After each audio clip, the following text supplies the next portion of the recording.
You go to work every day. How often do you see other individuals that look like you? It's not often. In my immediate coverage area of Hartford, West Hartford, Connecticut, and the outskirts on the shoreline, I'm always the only African American male in the office, and it's something I'm aware of. And it's not something that I let bring me down in terms of discouragement, but it's something that I do have to be aware of and operate in a certain kind of way.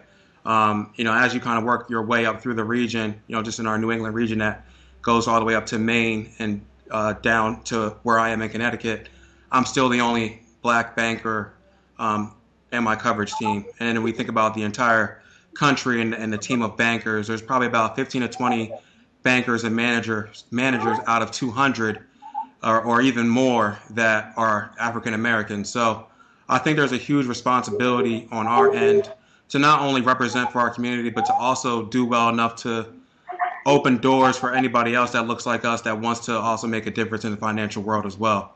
And I think that's part of the reason why I ended up joining our diversity council in the New England region to try to educate people at an earlier age to have an interest in finances and want to learn more about it, just so that it sets them up more for the future. I think it's something where if you think about our community just as a whole, the resources that we have, we do have a lot of resources in our community that can make a difference. But when you compare it to other communities, you think about Asian communities, white communities. It doesn't matter.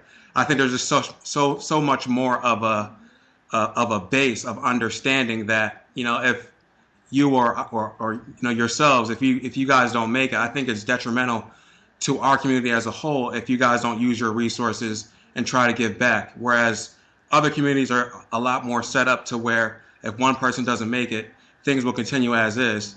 And you kind of see the problems that are going on in the world today. I think it has a lot to do with that in the sense that our community, we're just not really educated in a proper way financially to be able to build a base, to be able to sustain and be able to incorporate in Fortune 500 companies or major big banks like mine. So I think it's really important that we, on our end, really educate young adults and young kids to be able to make a difference in not just sports or entertainment, but also in the financial world to keep a pipeline going for the future and set up our future as a community much better than what it currently is today.